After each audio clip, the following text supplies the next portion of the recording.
Hello दोस्तों, आज हम फिर से मिल रहे हैं अपने इस कंटिन्यू सीरीज में। चूँकि हम इसमें अपने मन में उठ रहे उन विचारों पर बात करेंगे, तो हम इस सीरीज को एक नया नाम देते हैं, मन की बात। हम जब भी अब वीडियो में मिलेंगे तो हम वीडियो की सीरीज को नाम देंगे मन की बात।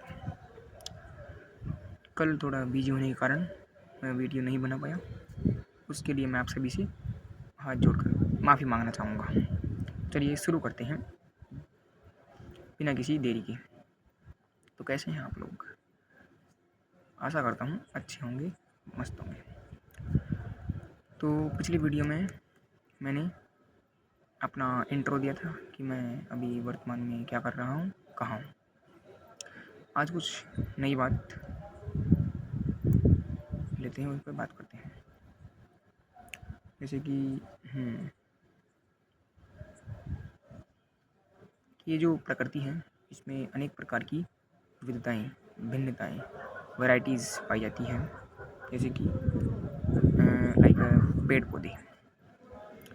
अब पेड़ पौधे में क्या है कि वो पेड़ पौधे ना, उनमें बहुत बड़ी प्रकार की लार्ज लेवल पर, ब्रॉड लेवल पर क्या है, डाइवर्सिटी है।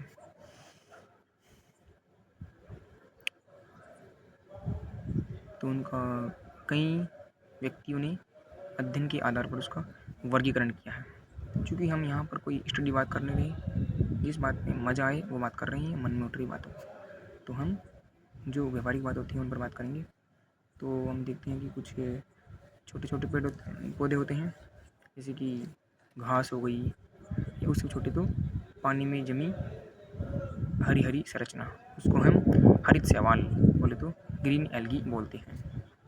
हालांकि जो एल्गी है वो इसके अलावा होती है brown algae and red algae, पर जो सामान्यतः दिखती है गाँव में आसपास पानी के नीचे थोड़ी रपटनी सी यानी कि फिसलन सी, वो हरी शैवाल है। उसके ऊपर थोड़ा बढ़ते हैं तो छोटी छोटी पौधे आते हैं, जैसे कि घास हो गई है और तुलसी का पौधा हो गया, गुलाब का पौधा हो गया।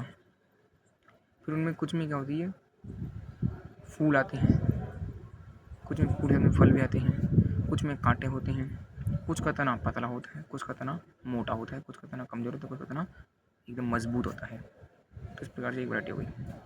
कुछ की पत्तियाँ बड़ी बड़ी होती हैं, कुछ की पत्तियाँ छोटी छोटी होती हैं। हाँ, ये बात हो गई। फिर जब उससे बड़े देखते हैं तो फसलीय पादप हो गए, जैसे कि गेहूँ का पौधा, बाजरे का पौधा, जौ का पौधा, मक्के का पौधा, आलू का पौधा या पादप, आलू का पौधा। इनके अलावा कुछ छोटे पौधे ऐसे भी है, जैसे कि गाजर है, मूली है, जो ज़मीन के अंदर भोजन का संग्रहण करते हैं। थोड़ी बहुत स्ट्रक्चर वो ज़मीन के ऊपर दिखाई देती है। गाजर, मूली, शलजम, शकरकंद और अरबी वगैरह वगैरह। प्याज हो गया। फिर कुछ से कुछ बड़े होते हैं तो कुछ होती है लताएँ, जिनको बहुत ही कम पानी की आवश्यकता होती है। हाँ, वैसे तो हो सकती है, लेकिन थोड़ी कम गर्म जाती है और वो लंबी चढ़ती है और वो किसी के सहारे पे चढ़ती है। तो उनमें जो किसी के सहारे जो संरचना मदद करती चढ़ने में, उसको प्रतान बोलते हैं, टेंटेल्स। जैसे कि बालोड़, लौकी यानी कि घिया, तरबूज हो गई, खीरा हो गया, ककड़ी हो गई, और भी कई सारी स्ट्रक्चर्स। फिर कुछ बड़े बड़े वृक्ष हैं, जैसे कि आम, नीम, बरगद और बबूल, पीपल, खेजड़ी वगैरह वगैरह। तो इस प्रकार की बहुत ही विविध प्रकार की स्ट्रक्चर्स, प्रकार की वैराइटीज़ हमें देखने को मिलती है। तो पेड़ हमें छाया देते हैं, हमें प्राणवायु ऑक्सीजन प्रदान करते हैं और दूषित वायु कार्बन डाइऑक्साइड को अपने अंदर अवशोषित करते हैं और उसको ऑक्सीजन के अंदर कन्वर्ट करते हैं।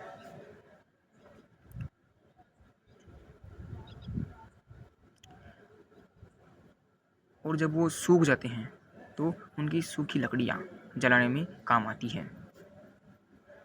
जब हम उनको जला देते हैं तो कोयला बचता है।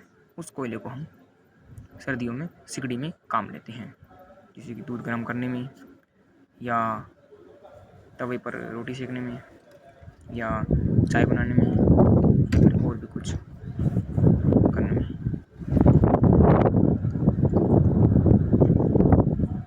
अभी की मैं बात करूँ तो यहाँ भी मैं रात में बैठा हूँ और यहाँ पर एकदम मस्त ठंडी ठंडी हवा, एकदम बढ़िया मस्त हवा चल रही है और एकदम आनंददायी हवा चल रही है। मेरे को मज़ा आ रहा है इस हवा में बैठने में। इसकी तो कोई होड़ ही नहीं है। ये हवा कमरे में तो नहीं मिल सकती। कभी भी आप महसूस कर लेना, कमरे में बैठे हुए आपको हवा लगातार लग सकती है, कूलर हो पंखा हो, लेकिन उस हवा से वो सुकून नहीं, उस हवा में सुकून नहीं है। और वहीं अगर आप छत पर बैठे हो, खुले में बैठे हो, वहाँ पर हवा बहुत ही कम चल रही है, उसमें भी आपको एकदम अलग ही प्रकार का सुकून मिलेगा। वो सुकून आपको कमरे में नहीं मिल सकता। उसी प्रकार से आप कमरे में जो लाइट जलाओगे उसमें आपको वो सुकून नहीं मिलेगा जो आप बाहर खुले आकाश में सूर्य के प्रकाश में जो लाइट में काम करोगे ना, वो सुकून आपको कमरे की लाइट में कभी नहीं मिलेगा। ये गारंटी है। तो आपको जितना हो सके उतना प्रकृति से अपने आप को रूबरू कराना चाहिए। मेरे तो यही ख्याल है। और अब देखिए, वो तो वैसे तो बहुत सारी बातें करनी है, बहुत सारी।